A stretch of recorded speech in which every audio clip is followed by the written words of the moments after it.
साडी community बहुत, साडे बच्चे बहुत ओपन हो गए ने जी है ना जी पर बहुत प्रिडोमिनेंटली ਜਿਹੜੇ ਐਡਲਟਸ ਨੇ ਉਹ ਮੈਂ ਦੇਖ ਰਹੀ ਹਾਂ ਕਿ ਕਾਫੀ ਓਪਨ ਨੇ, ਪਰ ਫਿਰ ਵੀ ਹਲੇ ਕੁਝ ਇਦਾਂ ਦਾ ਹੈਗਾ ਸੈਕਸ਼ਨ ਸਾਡੀ ਸੋਸਾਇਟੀ ਦੇ ਵਿੱਚ ਜਿਨ੍ਹਾਂ ਨੂੰ ਕਾਉਂਸਲਿੰਗ ਦੀ ਜਿਹੜੀ ਹੋਂਦ ਹੈ ਉਹ ਸਮਝ ਨਹੀਂ ਆਉਂਦੀ। ਜੇ ਆਪਾਂ ਨੇ ਪੰਜਾਬੀ ਕਾਉਂਸਲਰ ਕੋਲ ਨਹੀਂ ਜਾਣਾ ਤਾਂ ਕਿ ਬਹੁਤ ਸਾਰੇ ਹੋਰ ਅੱਛੇ ਕਾਉਂਸਲਰਸ ਹੈਗੇ ਨੇ ਜਿੱਥੇ ਤੁਸੀਂ ਜਾ ਕੇ ਸਪੋਰਟ ਲੈਣੇ ਹੋ, ਪਰ ਸਪੋਰਟ ਜ਼ਰੂਰ ਲਓ ਜਦੋਂ ਤੁਹਾਨੂੰ ਲੱਗਣ ਲੱਗ ਜੇ ਕਿ ਹਾਂ ਹੁਣ ਚੀਜ਼ਾਂ ਥੋੜੀਆਂ ਔਖੀਆਂ ਲੱਗ ਰਹੀਆਂ ਨੇ ਮੈਨੂੰ, ਜਾਂ ਮੈਨੂੰ ਮੈਂ ਹਰ ਇੱਕ ਚੀਜ਼ ਤੇ ਸਨੈਪ ਕਰਨ ਲੱਗ ਗਿਆ ਜਾਂ ਮੈਂ ਕਰਨ ਲੱਗ ਗਈ ਜਾਂ ਮੈਨੂੰ ਥੋੜੀ ਜਿਹੀ ਗੱਲ ਤੇ ਗੁੱਸਾ ਆ ਜਾਂਦਾ, ਉਹਦੇ ਉਸ ਟਾਈਮ ਦੇ ਉੱਪਰ ਰੁਕ ਕੇ ਦੇਖਣ ਦੀ ਬੜੀ ਜ਼ਰੂਰਤ ਹੁੰਦੀ ਹੈ ਕਿ ਕੀ ਹੋ ਰਿਹਾ ਮੇਰੇ ਆਸੇ ਪਾਸੇ, ਮੈਂ ਕੀ ਕਰ ਰਿਹਾ ਜਾਂ ਮੈਂ ਕੀ ਕਰ ਰਹੀ ਹਾਂ। ਸਹੀ ਜਿਹੜੀਆਂ ਔਰਤਾਂ ਇਸ ਕੰਟਰੀ ਦੇ ਵਿੱਚ ਨੇ ਕਾਫੀ ਸੇਫ ਨੇ ਜੀ, ਹੈ ਨਾ, ਔਰ ਔਰਤਾਂ ਕਾਫੀ ਮਜ਼ਬੂਤ ਨੇ ਕਿਉਂਕਿ ਸੌਖਾ ਨਹੀਂ ਹੁੰਦਾ ਕਿ ਤੁਸੀਂ 8 ਘੰਟੇ ਦੀ ਸ਼ਿਫਟ ਵੀ ਲਗਾ ਕੇ ਆਓ, ਫਿਰ ਆ ਕੇ ਤੁਸੀਂ ਬੱਚਿਆਂ ਨੂੰ ਵੀ ਦੇਖ ਰਹੇ ਹੋ ਜੀ।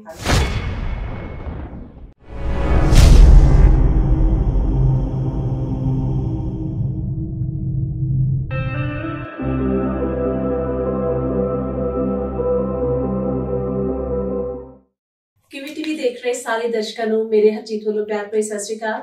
लेडीज फर्स्ट दा अगला एपीसोड लैके असीं हाजिर हो गए हैं। लेडीज फर्स्ट प्रोग्राम असीं शुरू कीता सी कि उन्हां शख्सियतां दे नाल गलबात करिए, उन्हां लेडीज दे नाल तुहानूं मिलवाइए जिन्हां दी जिंदगी दे विचों बहुत सारे सबक असीं सीख सकदे हां। वैसे तो कहते हरेक दी जिंदगी दे विच सबक हुंदे ने, पर एक एक करके असीं इह चुणदे जाना है कि किन्हां ने किहड़े-किहड़े सबक सीखे ने ते सानूं सारिआं नूं सिखाउंदे जाणगे। विदेशां दे विच आके जदों असीं वसदे हां, खास करके कुछ साल बाद जिन्ना कुछ असीं सिक्ख्या, जदों असीं पिछां नूं झाती मारदे हां फिर सानूं महसूस हुंदा है कि साडे विच भी बड़े बदलाव आ गए ने समय दे नाल। कहंदे ने बदलाव जिहड़े ने जरूरी भी हुंदे ने। सो किवें असीं बदलाव अपनी जिंदगी दे विच लैके आ सकदे हां ते किन्ना क बदलाव जरूरी हुंदा है इह भी जानना जिहड़ा बड़ा जरूरी है। सो अज असीं कोशिश करदे हां कुछ नुक्ते जानन दी कमल गरेवाल होरां तो, जिहड़े कि सहायता ऑर्गेनाइजेशन दे नाल काम करदे ने। सत श्री अकाल कमल जी। सत श्री अकाल जी, thank you so much for having me on the show जी। कमल की हाल चाल है तुहाडा, किवें चल रही है लाइफ? काफी रुझेवें दे विचों अज तुहानूं काफी हफ्तिਆਂ बाद ਅਸੀਂ ਫੜ ਸਕੇ ਹਾਂ। हाँ जी, लाइफ फुल ऑन बिजी चल रही है जी, है ना, डे टू डे रूटीन।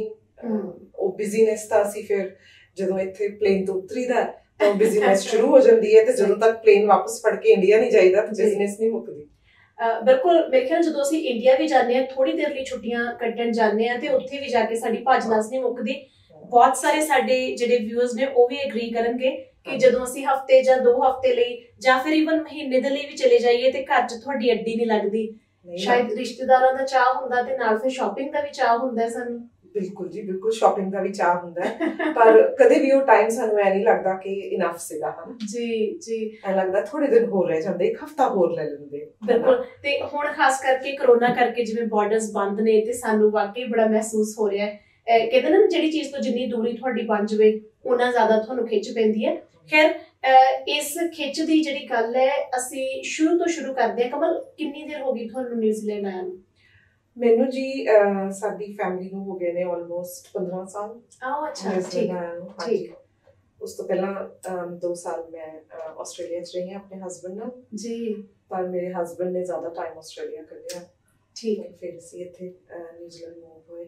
ते जदों तुसीं न्यूजीलैंड आए फिर हस्बैंड ते बेटी सारे इकट्ठे आए सी जां?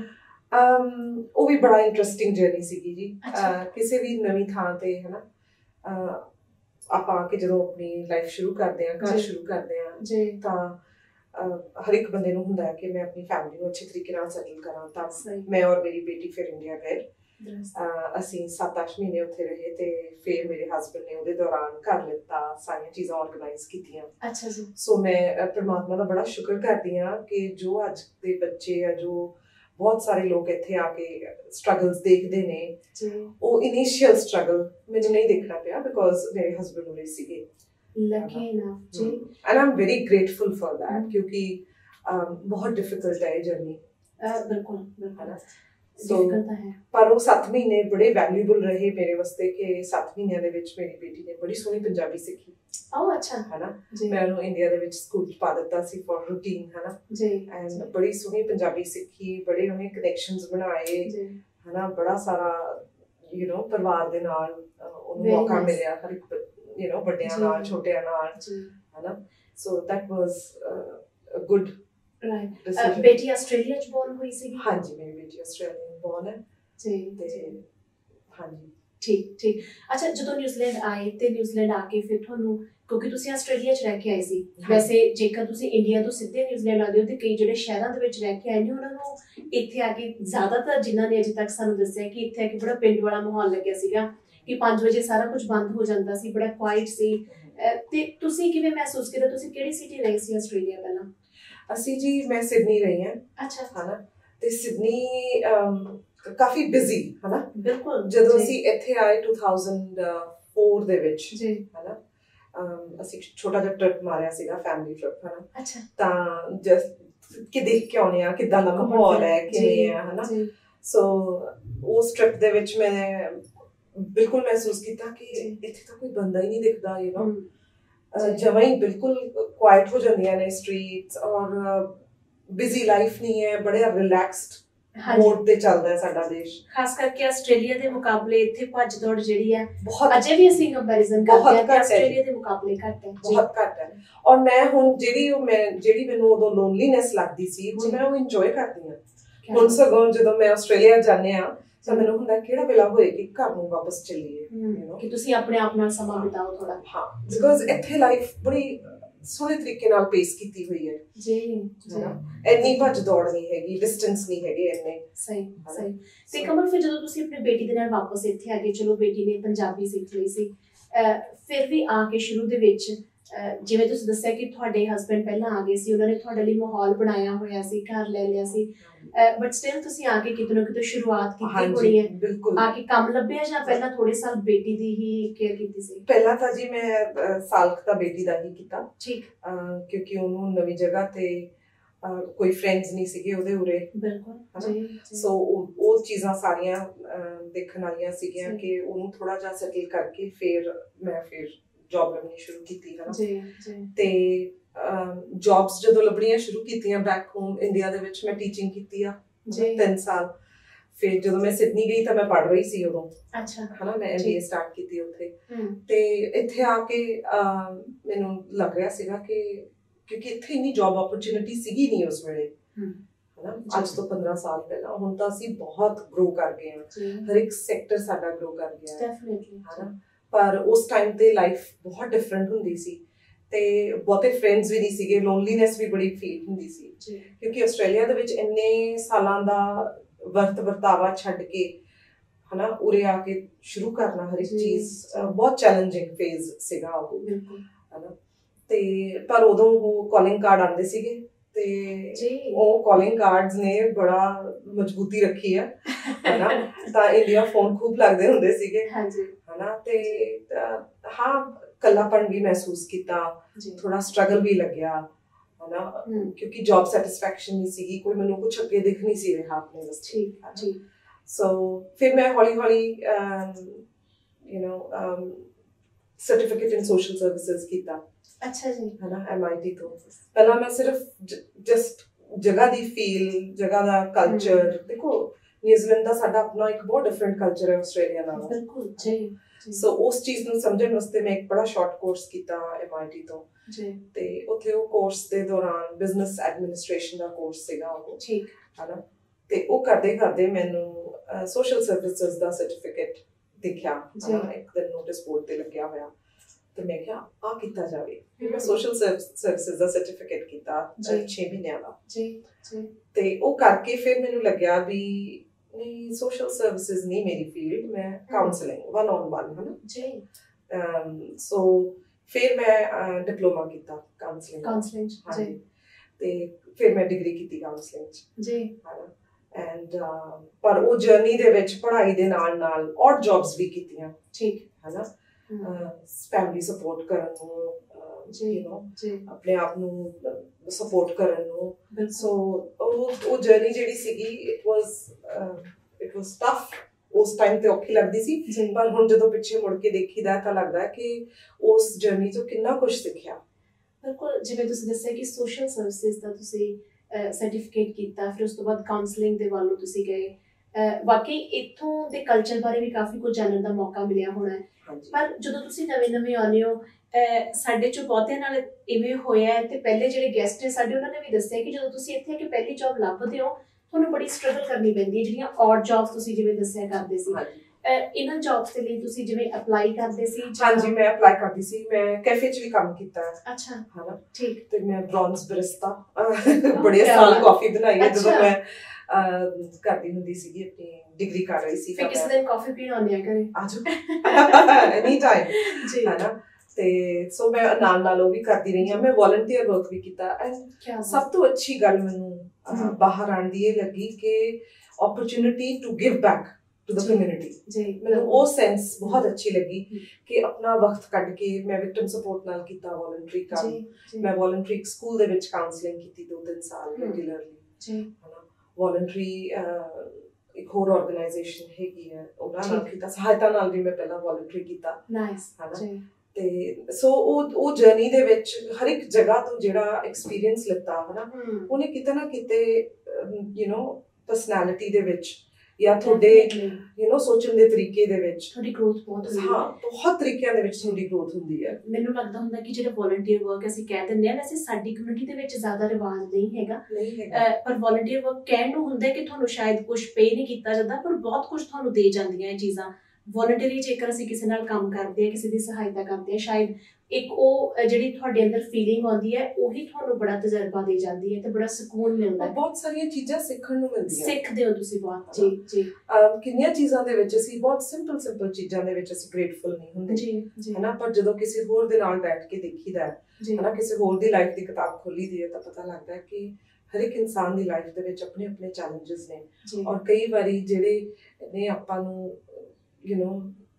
ਚਿਹਰੇ ਦਿਖਦੇ ਨੇ ਕਿ ਸਾਰਾ ਕੁਝ ਬਹੁਤ ਵਧੀਆ ਲੱਗਦਾ ਦੇਖਣ ਨੂੰ, ਪਿੱਛੇ ਜਾ ਕੇ ਦੇਖੀਦਾ ਤਾਂ ਹਰ ਇੱਕ ਇਨਸਾਨ ਕੋਲ ਇੱਕ ਇਹੋ ਜਿਹੀ ਸਟੋਰੀ ਹੈ ਤੁਹਾਨੂੰ ਦੱਸਣ ਨੂੰ ਜਿਹਦੇ ਤੋਂ ਤੁਸੀਂ ਬਹੁਤ ਕੁਝ ਸਿੱਖ ਸਕਦੇ ਹੋ। ਜੀ, ਕਹਿੰਦੇ ਜਿਹੜੀ ਜ਼ਿੰਦਗੀ ਹੈ, ਜ਼ਿੰਦਗੀ ਇੱਕ ਅਜਿਹਾ ਸਵਾਲ ਹੈ, ਹਰੇਕ ਬੰਦਾ ਆਪਣੇ ਢੰਗ ਦੇ ਨਾਲ ਉਹਨੂੰ ਸੁਲਝਾਉਂਦਾ ਜਾਂਦਾ ਹੈ। ਕੁਝ ਇੱਕ ਜਿਹੜੇ ਨੇ ਉਹ ਥੋੜੇ ਸੌਖੇ ਸੁਲਝਾ ਲੈਂਦੇ ਨੇ, ਕੁਝ ਇੱਕ ਜਿਹੜੇ ਨੇ ਬਹੁਤ ਔਖੇ ਸੁਲਝਾਉਂਦੇ ਨੇ, ਪਰ ਦੇਖਣ ਵਾਲੇ ਨੂੰ ਸਿਰਫ ਆਪਣੀ ਜ਼ਿੰਦਗੀ ਦਾ ਪਤਾ ਹੁੰਦਾ, ਸਾਨੂੰ ਅਗਲੇ ਦੇ ਪਰਦੇ ਪਿਛਲੀ ਸੱਚਾਈ ਜਿਹੜੀ ਉਹ ਨਹੀਂ ਪਤਾ ਹੁੰਦੀ।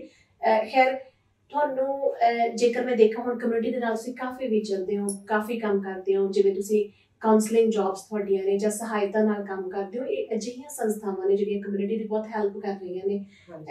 ਇਸ ਵੇਲੇ ਅਸੀਂ, ਕਿਉਂਕਿ ਇੰਡੀਆ ਦੀ ਸੁਸਾਇਟੀ ਅਸੀਂ ਹੁਣ ਪਿੱਛੇ ਛੱਡ ਆਏ ਹਾਂ, ਸਾਡੀ ਇੱਥੇ ਅਸੀਂ ਇੱਥੋਂ ਦੀ ਕਮਿਊਨਿਟੀ ਦੇ ਹਿਸਾਬ ਨਾਲ ਗਰੋ ਕਰ ਰਹੇ ਹਾਂ, ਕਿੱਥੇ ਕਿ ਖੜੀ ਲੱਗਦੀ ਹੈ ਤੁਹਾਨੂੰ ਆਪਣੀ ਕਮਿਊਨਿਟੀ? ਨਿਊਜ਼ੀਲੈਂਡ ਦੇ ਵਿੱਚ ਵਸਦੀ ਜਿਹੜੀ ਸਾਡਾ ਭਾਰਤੀ ਭਾਈਚਾਰਾ, ਸਾਡੀ ਇੰਡੀਅਨ ਕਮਿਊਨਿਟੀ ਦੀ ਮੈਂ ਜੇਕਰ ਗੱਲ ਕਰਾਂ, ਕੀ ਮਹਿਸੂਸ ਕਰਦੇ ਹੋ ਤੁਸੀਂ? ਪਹਿਲਾਂ ਤਾਂ ਮੈਂ ਜੇ ਆਪਾਂ ਦੇਖੀਏ ਤਾਂ ਆਪਣੀ ਇੰਡੀਅਨ ਕਮਿਊਨਿਟੀ ਇੰਨੀ ਪ੍ਰੋਗਰੈਸਿਵ ਕਮਿਊਨਿਟੀ ਹੈ, ਨੋ ਡਾਊਟ ਜੀ। ਅਸੀਂ ਬੜਾ ਮਾਣ ਹੁੰਦਾ ਹੈ ਕਿ ਜਦੋਂ ਤੁਹਾਡੀ ਕਮਿਊਨਿਟੀ 'ਚ ਤੁਸੀਂ ਦੇਖਦੇ ਹੋ ਕਿ ਹਨਾ ਲੋਕ ਆਪਣੇ ਬਿਜ਼ਨੈਸਸ ਖੋਲ ਰਹੇ ਨੇ, ਬੱਚੇ ਬਹੁਤ ਤਰੱਕੀ ਕਰ ਰਹੇ ਨੇ, ਸਪੈਸ਼ਲੀ ਸਾਡੀ ਜਿਹੜੀ ਨਵੀਂ ਜਨਰੇਸ਼ਨ ਆ ਰਹੀ ਹੈ ਹਨਾ, ਉਹ ਵੀ ਇੱਕ ਨਵਾਂ ਚੇਂਜ ਲੈ ਕੇ ਆ ਰਹੀ ਹੈ ਹਨਾ। ਜਿਹੜੇ ਟਾਈਮਾਂ ਤੋਂ ਅਸੀਂ ਆਏ ਹਾਂ ਉਹ ਡਿਫਰੈਂਟ ਸੀ, ਜਿਹੜੇ ਮੇਰੇ ਤੋਂ ਸ਼ਾਇਦ 20 ਸਾਲ ਪਿੱਛੋਂ ਪਹਿਲਾਂ ਆਏ ਨੇ ਉਹਨਾਂ ਦੀ ਸੋਚ ਕੁਝ ਹੋਰ ਹੋਊਗੀ, ਤੁਹਾਡੇ ਤੋਂ ਵੀ ਹੋਰ ਹੋਏਗੀ ਡੈਫੀਨਿਟਲੀ। ਔਰ ਪਰ ਉਹ ਸਾਰੀਆਂ ਚੀਜ਼ਾਂ ਦੇ ਨਾਲ, ਪ੍ਰੋਗਰੈਸ ਦੇ ਨਾਲ, ਓਪਨਨੈਸ ਦੇ ਨਾਲ, ਅਸੀਂ ਕੁਝ ਚੀਜ਼ਾਂ ਸਾਡੀਆਂ ਇਦਾਂ ਦੀਆਂ ਨੇ ਸੈਡਲੀ ਜਿਹੜੀਆਂ ਹਲੇ ਵੀ ਸਾਡੀ ਕਮਿਊਨਿਟੀ ਦੇ ਵਿੱਚ ਹੈਗੀਆਂ ਨੇ ਹਨਾ, ਚੇਂਜ ਨਹੀਂ ਹੋਈਆਂ। ਸਹੀ, ਬਿਲਕੁਲ ਸਹੀ ਕਿਹਾ। ਬੜਾ ਦੁੱਖ ਹੁੰਦਾ ਹੈ ਦੇਖ ਕੇ ਕਿ ਕੁਝ ਚੀਜ਼ਾਂ ਹਲੇ ਬਦਲੀਆਂ ਨਹੀਂ ਔਰ ਅਸੀਂ ਕੁਝ ਬਦਲਣ ਨੂੰ ਤਿਆਰ ਵੀ ਨਹੀਂ ਹੈਗੇ। ਜੀ, ਤੁਸੀਂ ਹਾਈਲਾਈਟ ਕਰਨਾ ਚਾਹੋਗੇ ਕੁਝ ਇੱਕ ਚੀਜ਼ਾਂ ਜਿਹੜੀਆਂ ਤੁਹਾਨੂੰ ਲੱਗਦਾ ਹੈ ਕਿ ਆਉਣ ਵਾਲੇ ਸਮੇਂ ਦੇ ਵਿੱਚ ਸ਼ਾਇਦ ਬਹੁਤ ਵੱਡੇ ਚੈਲੰਜ ਬਣ ਸਕਦੇ ਨੇ? ਜੇ ਮੈਂ ਗੱਲ ਕਰਾਂ ਤਾਂ ਮੈਨੂੰ ਲੱਗੇਗਾ ਕਿ ਐਕਸੈਪਟ ਨਹੀਂ ਕਰਦੇ। ਜੇ ਮੈਂ ਫੋਰ ਐਗਜ਼ਾਮਪਲ ਤੁਹਾਨੂੰ ਦਵਾਂ, ਕਾਉਂਸਲਿੰਗ ਨੂੰ ਲੈ ਲਓ ਹਨਾ, ਸਾਡੀ ਕਮਿਊਨਿਟੀ ਬਹੁਤ, ਸਾਡੇ ਬੱਚੇ ਬਹੁਤ ਓਪਨ ਹੋ ਗਏ ਨੇ ਜੀ ਹਨਾ, ਪਰ ਬਹੁਤ ਪ੍ਰੀਡੋਮੀਨੈਂਟਲੀ ਜਿਹੜੇ ਐਡਲਟਸ ਨੇ ਉਹ ਮੈਂ ਦੇਖ ਰਹੀ ਹਾਂ ਕਿ ਕਾਫੀ ਓਪਨ ਨੇ, ਪਰ ਫਿਰ ਵੀ ਹਲੇ ਕੁਝ ਇੱਦਾਂ ਦਾ ਹੈਗਾ ਸੈਕਸ਼ਨ ਸਾਡੀ ਸੁਸਾਇਟੀ ਦੇ ਵਿੱਚ ਜਿਨ੍ਹਾਂ ਨੂੰ ਕਾਉਂਸਲਿੰਗ ਦੀ ਜਿਹੜੀ ਹੋਂਦ ਹੈ ਉਹ ਸਮਝ ਨਹੀਂ ਆਉਂਦੀ। ਉਹਨਾਂ ਨੂੰ ਲੱਗਦਾ ਹੈ ਕਿ ਇਹ ਸਿਰਫ ਇੱਕ ਸਟਿਗਮਾ ਹੈਗਾ ਸਾਨੂੰ ਜ਼ਰੂਰਤ ਨਹੀਂ ਹੈਗੀ ਕਾਉਂਸਲਿੰਗ ਦੀ, ਕਿਉਂਕਿ ਅਸੀਂ ਸਾਨੂੰ ਕੋਈ ਮੈਂਟਲ ਹੈਲਥ ਨਹੀਂ ਹੈਗੀ। ਜੀ ਮੇਰਾ ਕੋਈ ਅਸੀਂ ਕੋਈ ਪਾਗਲ ਥੋੜੀ ਹੈ ਕਿ ਮੈਨੂੰ ਕਾਉਂਸਲਰ ਕੋਲ ਜਾਣਾ ਪਊਗਾ। ਉਹ ਸੋਚ ਨੂੰ ਥੋੜਾ ਜਿਹਾ ਚੇਂਜ ਕਰਨ ਦੀ ਜ਼ਰੂਰਤ ਹੈ ਜੀ। ਦੇਖੋ ਜਦੋਂ ਆਪਾਂ ਇੰਡੀਆ ਹੁੰਦੇ ਆ ਹਰਜੀਤ ਜੀ, ਸਾਡੇ ਕੋਲ ਕਿੰਨੀ ਵੱਡੀ ਫੈਮਿਲੀ ਹੁੰਦੀ ਹੈ ਹਨਾ, ਕੋਈ ਮਾਮੀ, ਕੋਈ ਚਾਚੀ, ਕੋਈ ਤਾਈ ਹੈ ਨਾ, ਉਹਨਾਂ ਤੋਂ ਕਿਸੇ ਨਾ ਕਿਸੇ ਨਾਲ ਤੁਹਾਨੂੰ ਆਪਣੇ ਦਿਲ ਦੀ ਗੱਲ ਕਰਨ ਦਾ ਮੌਕਾ ਮਿਲਦਾ ਜੀ ਹਨਾ। ਉਹ ਮੈਂ ਨਹੀਂ ਕਹੂੰਗੀ ਵੀ ਉਹ ਪ੍ਰੋਫੈਸ਼ਨਲ ਕਾਉਂਸਲਰਸ ਹੈਗੇ ਨੇ, ਪਰ ਉਹਨਾਂ ਕੋਲ ਲਾਈਫ ਐਕਸਪੀਰੀਅੰਸ ਹੁੰਦਾ, ਤੁਹਾਨੂੰ ਕਿਤੇ ਨਾ ਕਿਤੇ ਕੋਈ ਗਾਈਡੈਂਸ ਹਨਾ, ਕੋਈ ਨਾ ਕੋਈ ਗੱਲ ਉਹ ਇਹੋ ਜਿਹੀ ਕਰ ਦਿੰਦੇ ਨੇ ਜਿਹਦੇ ਨਾਲ ਤੁਹਾਨੂੰ ਇਹ ਲੱਗਦਾ ਵੀ ਇਹਨਾਂ ਨੇ ਮੇਰੀ ਗੱਲ ਸੁਣ ਵੀ ਲਈ ਤੇ ਮੈਨੂੰ ਸ਼ਾਇਦ ਕੋਈ ਰਸਤਾ ਵੀ ਦਿਖ ਰਿਹਾ ਇਹਨਾਂ ਨਾਲ ਗੱਲ ਕਰਕੇ। ਪਰ ਉਹ ਚੀਜ਼ ਇੱਥੇ ਨਹੀਂ ਹੁੰਦੀ ਫੈਮਿਲੀਜ਼ ਕੋਲ ਜੀ, ਇਹ ਅਸੀਂ ਭੁੱਲ ਜਾਂਦੇ ਆ। ਇੱਥੇ ਤੁਸੀਂ ਇੱਕ ਨਿਊਕਲੀਅਰ ਫੈਮਿਲੀ ਬਣ ਜਾਂਦੇ ਹੋ ਜਿਹਦੇ ਵਿੱਚ ਤੁਸੀਂ ਹਸਬੈਂਡ ਵਾਈਫ ਦੋਨੋਂ ਜਣੇ ਹੀ ਆ ਕੇ ਆਪਣੀ ਲਾਈਫ ਦੇ ਵਿੱਚ ਬੱਚਿਆਂ ਵਾਸਤੇ ਹਨਾ ਔਰ ਜੌਬਸ ਕਰਦੇ ਨੇ, ਔਰ ਟਾਈਮਿੰਗਸ ਤੇ ਜੌਬਸ ਕਰਦੇ ਨੇ ਹਨਾ। ਉਹਦੇ ਨਾਲ ਆਪਣੇ ਉੱਪਰ ਵੀ ਪ੍ਰੈਸ਼ਰ ਪੈਂਦਾ ਹੈ, ਉਹਦੇ ਨਾਲ ਆਪਣੀ ਫੈਮਿਲੀ ਤੇ ਵੀ ਪ੍ਰੈਸ਼ਰ ਪੈਂਦਾ ਹੈ ਹਨਾ। At the end of the day ਆਪਾਂ ਬਹੁਤ ਚੀਜ਼ਾਂ ਬਣਾ ਲਈਆਂ ਨੇ, ਪਰ ਬਹੁਤ ਚੀਜ਼ਾਂ ਵਿੱਚ ਖੁੰਝ ਵੀ ਜਾਂਦੀਆਂ ਨੇ ਜੀ ਜੀ।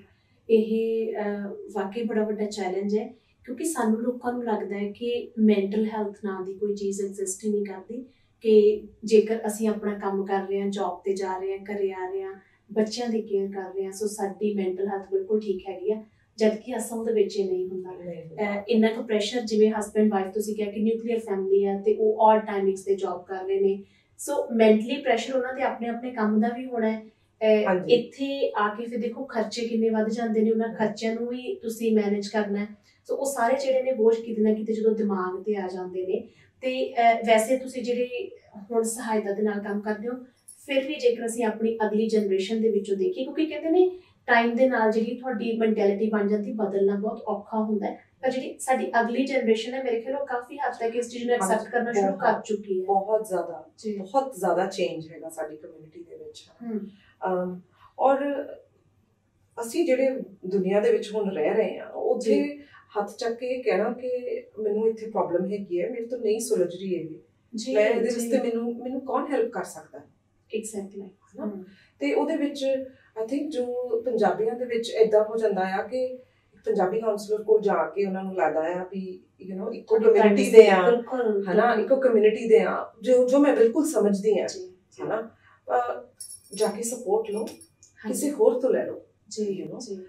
ਜੇ ਆਪਾਂ ਨੇ ਪੰਜਾਬੀ ਕਾਉਂਸਲਰ ਕੋਲ ਨਹੀਂ ਜਾਣਾ ਤਾਂ ਬਹੁਤ ਸਾਰੇ ਹੋਰ ਅੱਛੇ ਕਾਉਂਸਲਰਸ ਹੈਗੇ ਨੇ ਜਿੱਥੇ ਤੁਸੀਂ ਜਾ ਕੇ ਸਪੋਰਟ ਲੈਂਦੇ ਹੋ, ਪਰ ਸਪੋਰਟ ਜ਼ਰੂਰ ਲਓ ਜਦੋਂ ਤੁਹਾਨੂੰ ਲੱਗਣ ਲੱਗ ਜੇ ਕਿ ਹਾਂ ਹੁਣ ਚੀਜ਼ਾਂ ਥੋੜ੍ਹੀਆਂ ਔਖੀਆਂ ਲੱਗ ਰਹੀਆਂ ਨੇ ਮੈਨੂੰ, ਜਾਂ ਮੈਂ ਹਰ ਇੱਕ ਚੀਜ਼ ਤੇ ਸਨੈਪ ਕਰਨ ਲੱਗ ਗਿਆ, ਜਾਂ ਮੈਂ ਕਰਨ ਲੱਗ ਗਈ ਹਾਂ, ਮੈਨੂੰ ਥੋੜ੍ਹੀ ਜਿਹੀ ਗੱਲ ਤੇ ਗੁੱਸਾ ਆ ਜਾਂਦਾ, ਉਸ ਟਾਈਮ ਦੇ ਉੱਪਰ ਰੁਕ ਕੇ ਦੇਖਣ ਦੀ ਬੜੀ ਜ਼ਰੂਰਤ ਹੁੰਦੀ ਹੈ ਕਿ ਕੀ ਹੋ ਰਿਹਾ ਮੇਰੇ ਆਸੇ ਪਾਸੇ, ਮੈਂ ਕੀ ਕਰ ਰਿਹਾ ਜਾਂ ਮੈਂ ਕੀ ਕਰ ਰਹੀ ਹਾਂ। ਸਹੀ। ਤੇ ਕਮਲ, ਜਿਹੜੇ ਇਸ ਫੀਲਡ 'ਚ ਕੰਮ ਕਰਦੇ ਨੇ ਕਈ ਲੋਕ, ਮੈਂ ਕਈਆਂ ਦੇ ਨਾਲ ਜਦੋਂ ਮਿਲਣ ਦਾ ਮੌਕਾ ਮਿਲਦਾ ਹੈ ਤੇ ਗੱਲਬਾਤ ਹੁੰਦੀ ਹੈ, ਬੜੇ ਲੋਕ ਕਹਿ ਦਿੰਦੇ ਨੇ ਕਿ ਜਦੋਂ ਅਸੀਂ ਇਸ ਫੀਲਡ 'ਚ ਕੰਮ ਕਰਦੇ ਹਾਂ ਤੇ ਸਾਡੇ ਆਪਣੇ ਦਿਮਾਗ ਤੇ ਬੜਾ ਪ੍ਰੈਸ਼ਰ ਆ ਜਾਂਦਾ ਹੈ। ਤੁਸੀਂ ਕਦੇ ਮਹਿਸੂਸ ਕਰਦੇ ਹੋ ਕਦੇ ਜਦੋਂ ਹੋਰਨਾਂ ਦੀਆਂ ਸਟੋਰੀਜ਼ ਸੁਣਦੇ ਹੋ, ਜਾਂ ਤੁਸੀਂ ਆਪਣੀ ਲਾਈਫ ਦੇ ਵਿੱਚ ਵੀ ਕਾਫੀ ਬਿਜ਼ੀ ਰਹਿੰਦੇ ਹੋ, ਤੁਸੀਂ ਕਿਵੇਂ ਮੈਨੇਜ ਕਰਦੇ ਹੋ ਫਿਰ ਇਹਨਾਂ ਚੀਜ਼ਾਂ ਨੂੰ? ਦੇਖੋ ਜੀ, ਵਰਕ ਲਾਈਫ ਬੈਲੈਂਸ ਕਹਿਣਾ ਤਾਂ ਬੜਾ ਸੌਖਾ ਹੁੰਦਾ ਹਨਾ, ਕਰਨਾ ਬੜਾ ਔਖਾ। ਉਹਦੇ ਵਾਸਤੇ ਤੁਹਾਨੂੰ ਥੋੜੀ ਜਿਹੀ ਐਫਰਟ ਪਾਉਣ ਦੀ ਲੋੜ ਹੁੰਦੀ ਹੈ, ਥੋੜਾ ਜਿਹਾ ਟਾਈਮ ਕੱਢਣ ਦੀ ਜ਼ਰੂਰਤ ਹੁੰਦੀ ਹੈ ਆਪਣੇ ਵਾਸਤੇ। ਤੇ ਦੇਖੋ, ਸਾਡਾ ਪ੍ਰੋਫੈਸ਼ਨਲੀ ਜੇ ਆਪਾਂ ਦੇਖੀਏ ਤਾਂ ਪ੍ਰੋਫੈਸ਼ਨਲੀ ਬਹੁਤ ਸਾਰੀਆਂ ਚੀਜ਼ਾਂ ਇਹਨਾਂ ਨੇ ਬੜਾ ਸਟਰਕਚਰਡ ਤਰੀਕਾ ਹੁੰਦਾ ਹੈ ਤਾਂ ਕਿ ਜੇ ਤੁਸੀਂ ਹੈਲਪਿੰਗ ਫੀਲਡ ਦੇ ਵਿੱਚ ਕੰਮ ਕਰ ਰਹੇ ਹੋ ਤਾਂ ਤੁਹਾਡੇ ਕੋਲ ਰਾਈਟ ਸਪੋਰਟਸ ਹਨਾ ਪਹਿਲਾਂ ਹੀ ਪ੍ਰੋਫੈਸ਼ਨਲ ਬੋਡੀਜ਼ ਨੇ ਰੱਖੀਆਂ ਹੋਈਆਂ ਨੇ ਕਿ ਆਹ ਚੀਜ਼ਾਂ ਤੁਸੀਂ ਕਰਨੀਆਂ ਨੇ ਆਪਣੇ ਵਾਸਤੇ, ਆਹ ਚੀਜ਼ਾਂ, ਆਹ ਮਾਈਲਸਟੋਨਸ ਨੇ ਜਿਹੜੇ ਤੁਸੀਂ ਹਿੱਟ ਕਰਨੇ ਨੇ ਹਨਾ, ਸੋ ਦੈਟ ਜੇ ਤੁਸੀਂ ਆਪ ਆਪਣਾ ਗਲਾਸ ਭਰੋਗੇ ਹਨਾ ਤਾਂ ਹੀ ਤਾਂ ਕਿਸੇ ਹੋਰ ਦਾ ਭਰਿਆ ਜਾਊਗਾ ਹਨਾ। ਜੇ ਆਪ ਦਾ ਗਲਾਸ ਖਾਲੀ ਹੋ ਜਾਊਗਾ ਤਾਂ ਫਿਰ ਕਿੱਦਾਂ ਭਰਾਂਗੇ? ਸੋ ਉਹਦੇ ਵਾਸਤੇ ਸੈਲਫ ਕੇਅਰ ਨਾ ਹੀ ਸਿਰਫ ਪ੍ਰੋਫੈਸ਼ਨਲਸ ਨੂੰ, ਪਰ ਮੈਨੂੰ ਲੱਗਦਾ ਹਰ ਇੱਕ ਇਨਸਾਨ ਨੂੰ ਸੈਲਫ ਕੇਅਰ ਦੀ ਬਹੁਤ ਜ਼ਰੂਰਤ ਹੈ। ਜੇ ਆਪਾਂ ਦੇਖੀਏ ਤਾਂ ਇੱਕ ਰੋਲ, ਜੇ ਆਪਾਂ ਇੱਕ ਲੇਡੀ ਦਾ ਘਰ ਦੇ ਵਿੱਚ ਰੋਲ ਦੇਖੀਏ, ਸਪੈਸ਼ਲੀ ਇਹਨਾਂ ਕੰਟਰੀਆਂ 'ਚ ਆ ਕੇ ਜਿੱਥੇ ਡੋਮੈਸਟਿਕ ਹੈਲਪ ਬਿਲਕੁਲ ਵੀ ਅਵੇਲੇਬਲ ਨਹੀਂ ਹੈਗੀ, ਤੁਸੀਂ ਹਰ ਇੱਕ ਚੀਜ਼ ਆਪੇ ਕਰ ਰਹੇ ਹੋ। ਬਿਲਕੁਲ। ਸੋ ਕਦੇ ਜਦੋਂ ਪਿੱਛੇ ਇੰਡੀਆ, ਵੈਸੇ ਹੁਣ ਤਾਂ ਖੈਰ ਸੋਸ਼ਲ ਮੀਡੀਆ ਨੇ ਕਾਫੀ ਕੁਝ ਜਿਹੜਾ ਉਹ ਖੋਲ ਦਿੱਤਾ, ਪਹਿਲੇ ਜਦੋਂ ਕਦੇ ਗੱਲ ਹੋਣੀ ਤਾਂ ਪਿੱਛੇ ਇੰਡੀਆ ਜਿਹੜੇ ਰਿਸ਼ਤੇਦਾਰ ਨੇ ਉਹਨਾਂ ਨੂੰ ਬੜੀ ਹੈਰਾਨੀ ਹੁੰਦੀ ਸੀ ਕਿ ਤੁਸੀਂ ਇੱਥੇ ਕਿਵੇਂ ਕਰਦੇ ਹੋ ਸਾਰਾ ਕੰਮ ਤੇ ਜਾਂਦੇ ਹੋ, ਫਿਰ ਘਰੇ ਆ ਕੇ ਵੀ ਸਾਰਾ ਕੁਝ ਆਪ ਦੇਖੋ, ਅਸੀਂ ਕੱਪੜੇ ਵੀ ਆਪ ਧੋਣੇ ਨੇ, ਸਫਾਈਆਂ ਵੀ ਅਸੀਂ ਆਪ ਕਰਨੀਆਂ ਨੇ, ਸੋ ਕੁਕਿੰਗ ਵੀ ਅਸੀਂ ਆਪ ਕਰਨੀ ਹੈ ਕਿਉਂਕਿ ਅਸੀਂ ਰੋਜ਼ ਬਾਹਰ ਦਾ ਨਹੀਂ ਖਾਣਾ ਕਿਉਂਕਿ ਸਾਡੀਆਂ ਫਿਰ ਆਦਤਾਂ ਵੀ ਇਵੇਂ ਹੁੰਦੀਆਂ ਨੇ ਕਿ ਅਸੀਂ ਸਵਾਦ ਵੀ ਲਾਉਣੇ ਹੁੰਦੇ ਨੇ। ਹਾਂ ਬਿਲਕੁਲ ਜੀ ਬਿਲਕੁਲ, ਜਦੋਂ ਜੇ ਪਰੌਂਠੇ ਨਾ ਬਣਨ ਘਰੇ ਤਾਂ ਫਿਰ ਗੱਲ ਨਹੀਂ ਬਣਦੀ। ਬਿਲਕੁਲ ਅਸੀਂ ਸਾਰੇ ਸਮਝ ਸਕਦੇ ਹਾਂ। ਅੱਛਾ ਕਮਲ, ਹੁਣ ਮੇਨ ਜਿਹੜੀ ਗੱਲ ਤੁਸੀਂ ਆਪੇ ਤੋਰ ਲਈ ਹੈ, ਬੀਇੰਗ ਅ ਫੀਮੇਲ, ਤੁਸੀਂ ਕੀ ਮਹਿਸੂਸ ਕੀਤਾ ਕਿ ਤੁਸੀਂ ਇੰਡੀਆ ਚੋਂ ਵੇਲੇ ਨਾਲ ਹੀ ਆ ਗਏ ਸੀ, ਉੱਥੇ ਕਾਫੀ ਕੁਛ ਹੁਣ ਜੇਕਰ ਦੇਖੀਏ ਤੇ ਕਈ ਵਾਰੀ ਡਰ ਲੱਗਦਾ ਸੋਚ ਕੇ ਜੋ ਇੱਕ ਔਰਤ ਦੀ ਉੱਥੇ ਸਿਚੁਏਸ਼ਨ ਹੁਣ ਇਸ ਵੇਲੇ ਹੈ, ਜਿਵੇਂ ਦੀਆਂ ਖਬਰਾਂ ਅਸੀਂ ਪੜ੍ਹਦੇ ਹਾਂ, ਵਾਕਈ ਮਨ ਡਰਦਾ ਹੈ। ਸੋ ਇਹਨਾਂ ਮੁਲਕਾਂ ਦੇ ਵਿੱਚ ਵਿਚਰਦੇ ਹਾਂ, ਜੇਕਰ ਅਸੀਂ ਦੇਖੀਏ ਇੱਕ ਫੀਮੇਲ ਦੀ ਤੁਸੀਂ ਕੀ ਦੇਖਦੇ ਹੋ ਸਥਿਤੀ ਅੱਜ, ਜੇਕਰ ਸਾਡੇ ਨਿਊਜ਼ੀਲੈਂਡ ਦੇ ਵਿੱਚ ਵਸਦੀ ਭਾਰਤੀ ਕਮਿਊਨਿਟੀ ਦੇ ਵਿੱਚ ਇੱਕ ਔਰਤ ਦੀ ਗੱਲ ਕਰ ਲਈਏ, ਕੀ ਉਹ ਆਜ਼ਾਦ ਹੈ? ਹਾਂਜੀ ਬਿਲਕੁਲ ਆਜ਼ਾਦ ਹੈਗੀ ਹੈ ਜੀ, ਔਰ ਬਹੁਤ ਸਾਰੀਆਂ ਰਾਈਟਸ ਨੇ ਜੀ ਨਾ ਇੱਥੇ ਦੀਆਂ ਔਰਤਾਂ ਕੋਲ। ਬਹੁਤ ਸਾਰੀਆਂ ਔਰਤਾਂ ਨੂੰ ਆਪਣੀਆਂ ਰਾਈਟਸ ਪਤਾ ਵੀ ਨਹੀਂ ਹੈਗੀਆਂ ਜੀ ਨਾ, ਪਰ ਮੈਨੂੰ ਇਹ ਲੱਗਦਾ ਕਿ ਜਿਹੜੀਆਂ ਔਰਤਾਂ ਇਸ ਕੰਟਰੀ ਦੇ ਵਿੱਚ ਨੇ ਕਾਫੀ ਸੇਫ ਨੇ ਜੀ, ਹੈ ਨਾ, ਔਰ ਔਰਤਾਂ ਕਾਫੀ ਮਜ਼ਬੂਤ ਨੇ, ਕਿਉਂਕਿ ਸੌਖਾ ਨਹੀਂ ਹੁੰਦਾ ਕਿ ਤੁਸੀਂ 8 ਘੰਟੇ ਦੀ ਸ਼ਿਫਟ ਵੀ ਲਗਾ ਕੇ ਆਓ, ਫਿਰ ਆ ਕੇ ਤੁਸੀਂ ਬੱਚਿਆਂ ਨੂੰ ਵੀ ਦੇਖ ਰਹੇ ਹੋ, ਹੈ ਨਾ। ਤੇ ਇੱਥੇ ਮੈਂ ਇੰਨਾ ਜ਼ਰੂਰ ਕਹੂੰਗੀ ਕਿ ਇਟ ਡਜ਼ਨਟ ਮੀਨ ਕਿ ਔਰਤ ਹੀ ਸਾਰਾ ਕੁਝ ਕਰ ਰਹੀ ਹੈ, ਕਈ ਸਾਡੇ ਬੰਦਿਆਂ ਨੇ ਵੀ ਬਹੁਤ ਸਟੈਪ ਅਪ ਕੀਤਾ ਹੈ, ਬਿਲਕੁਲ, ਹੈ ਨਾ, ਬਹੁਤ ਸਟੈਪ ਅਪ ਕੀਤਾ ਹੈ ਹੈਲਪ ਕਰਨ ਦੇ ਵਿੱਚ। ਸੋ ਮੈਨੂੰ ਲੱਗਦਾ ਜੇ ਕੋਈ ਔਰਤ ਕਾਮਯਾਬ ਲੱਗ ਰਹੀ ਹੈ ਤਾਂ ਉਹਦੇ ਪਿੱਛੇ ਉਹਦੇ ਹਸਬੈਂਡ ਦਾ ਆਫਕੋਰਸ ਬਹੁਤ ਵੱਡਾ ਹੱਥ ਹੈ, ਤੇ ਜੇ ਕੋਈ ਹਸਬੈਂਡ ਕਾਮਯਾਬ ਹੈ ਤਾਂ ਉਹਦੇ ਪਿੱਛੇ ਉਹਦੀ ਵਾਈਫ ਦਾ ਹੱਥ ਹੈ। ਬਿਲਕੁਲ, ਇਹ ਚੀਜ਼ ਹਮੇਸ਼ਾ ਅਸੀਂ ਕਹਿੰਦੇ ਹਾਂ ਕਿ ਜ਼ਿੰਦਗੀ ਦੀ ਗੱਡੀ ਨੂੰ ਤੋਰਨ ਦੇ ਲਈ ਔਰਤ ਤੇ ਮਰਦ ਬਰਾਬਰ ਦੇ ਪਹੀਏ ਨੇ। ਸੋ ਤੁਸੀਂ ਬਿਲਕੁਲ ਦਰੁਸਤ ਕਿਹਾ, ਜੇਕਰ ਔਰਤ ਦੀ ਕਾਮਯਾਬੀ ਜਿਹੜੀ ਹੈ ਉਹ ਦਿਖਾਈ ਦੇਵੇ ਸਾਨੂੰ, ਤੇ ਉਹਦੇ 'ਚ ਉਹਦੇ ਹਸਬੈਂਡ ਦਾ ਰੋਲ ਜ਼ਰੂਰ ਹੁੰਦਾ ਹੈ। ਹਸਬੈਂਡ ਕਹਿ ਲਈਏ ਜਾਂ ਫਿਰ ਜੇ ਵਿਆਹ ਤੋਂ ਪਹਿਲਾਂ ਦੀ ਕੋਈ ਔਰਤ ਕਾਮਯਾਬ ਹੈ ਤੇ ਉਸਦੇ ਬਾਪ ਦਾ, ਉਸਦੇ ਭਰਾ ਦਾ ਜ਼ਰੂਰ ਰੋਲ ਹੁੰਦਾ ਹੈ। ਤੇ ਇੱਕ ਇਸੇ ਤਰ੍ਹਾਂ ਮਰਦ ਦੀ ਜਿਹੜੀ ਕਾਮਯਾਬੀ ਉਸਦੇ ਵਿੱਚ ਉਸਦੀ ਔਰਤ ਦਾ, ਉਸਦੇ ਪਰਿਵਾਰ ਦੀਆਂ ਔਰਤਾਂ ਦਾ ਹੱਥ ਜ਼ਰੂਰ ਹੁੰਦਾ ਹੈ, ਭਾਵੇਂ ਉਸਦੀ ਭੈਣ ਹੋਏ, ਭਾਵੇਂ ਉਸਦੀ ਮਾਂ ਹੋਏ, ਭਾਵੇਂ ਉਸਦੀ ਪਤਨੀ ਹੋਏ ਫਿਰ ਅਗਲੀ ਲਾਈਫ ਦੇ ਵਿੱਚ। ਸੋ ਇਹ ਸਾਰੀਆਂ ਚੀਜ਼ਾਂ ਜਿਹੜੀਆਂ ਨੇ ਸਾਡੇ ਸਮਾਜ ਦੇ ਵਿੱਚ ਅਸੀਂ ਦੇਖਦੇ ਹਾਂ। ਕੁਝ ਇੱਕ ਸਵਾਲ ਪਿਛਲੇ ਕੁਝ ਪ੍ਰੋਗਰਾਮਾਂ ਦੇ ਵਿੱਚ ਉੱਠੇ, ਮੈਂ ਅੱਜ ਤੁਹਾਡੇ ਤੋਂ ਵੀ ਪੁੱਛਾਂ ਕਿਉਂਕਿ ਤੁਸੀਂ ਵੀ ਸਾਰਿਆਂ ਦੇ ਨਾਲ ਵਿਚਰਦੇ ਹੋ। ਔਰਤਾਂ ਦੇ ਹੱਕਾਂ ਦੀ ਜਿੱਥੇ ਅਸੀਂ ਗੱਲ ਕਰਦੇ ਹਾਂ, ਕਿ ਹਰੇਕ ਜਗ੍ਹਾ ਤੇ ਔਰਤਾਂ ਸਹੀ ਹੱਕਾਂ ਦਾ ਹੀ ਇਸਤੇਮਾਲ ਕਰਦੀਆਂ ਨੇ ਜਾਂ ਕਿਤੇ ਕਿਤੇ ਉਸਦਾ ਥੋੜਾ ਜਿਹਾ ਮਿਸਯੂਜ਼ ਵੀ ਹੋ ਰਿਹਾ? ਹੋ ਜਾਂਦਾ ਜੀ, ਮਿਸਯੂਜ਼ ਵੀ ਹੁੰਦਾ ਹੈ ਨਾ। ਬੜਾ ਔਖਾ ਹੁੰਦਾ ਇੱਕ ਫਾਈਨ ਲਾਈਨ ਡਰਾ ਕਰਨਾ ਕਿ ਇਸ ਤੋਂ ਅੱਗੇ ਮੈਂ ਜਾ ਸਕਦਾ ਜਾਂ ਮੈਂ ਜਾ ਸਕਦੀ ਹਾਂ ਕਿ ਨਹੀਂ। ਉਹ ਲਾਈਨ ਤੁਸੀਂ ਆਪੇ ਡਰਾ ਕਰਨੀ ਹੁੰਦੀ ਹੈ, ਹੈ ਨਾ। ਤਾਂ ਜੇ ਆਪਾਂ ਉਂਝ ਕਹੀਏ ਕਿ ਜੇ ਮੈਂ ਬਾਹਰ ਪੈਸਿਆਂ ਦਾ ਇੱਕ ਥੱਬਾ ਰੱਖਦਾ ਜੀ, ਹੈ ਨਾ, ਇਹ ਤਾਂ ਤੁਹਾਡੀ ਆਪਣੀ ਪਰਸਨਲ ਇੰਟੀਗ੍ਰਿਟੀ ਹੈ ਨਾ ਜੀ, ਕਿ ਕਿਹਨੇ ਕਿੰਨਾ ਚੱਕਣਾ ਹੈ ਨਾ। ਸੋ ਉਹ ਉੱਥੇ ਮੈਨੂੰ ਲੱਗਦਾ ਹੈ ਕਿ ਦੋਨੋਂ ਪਾਸਿਆਂ ਜ਼ਰੂਰਤ ਹੈਗੀ ਹੈ ਕਿ ਜੇ ਤੁਹਾਨੂੰ ਕੋਈ ਰਾਈਟਸ ਦਿੱਤੀਆਂ ਗਈਆਂ ਨੇ, ਅਸੀਂ ਉਹਨਾਂ ਨੂੰ ਆਪਣੇ ਹੱਕ ਵਾਸਤੇ, ਜੋ ਸਾਡੇ ਵਾਸਤੇ ਸਹੀ ਹੈ, ਉਸ ਹਿਸਾਬ ਨਾਲ ਵਰਤੀਏ ਤੇ ਮੌਕੇ ਦਾ ਫਾਇਦਾ ਜਾਂ ਰਾਈਟਸ ਦਾ ਫਾਇਦਾ ਨਾ ਚੱਕੀਏ, ਚਾਹੇ ਉਹ ਔਰਤਾਂ ਨੇ ਤੇ ਚਾਹੇ ਉਹ ਬੰਦੇ ਆ।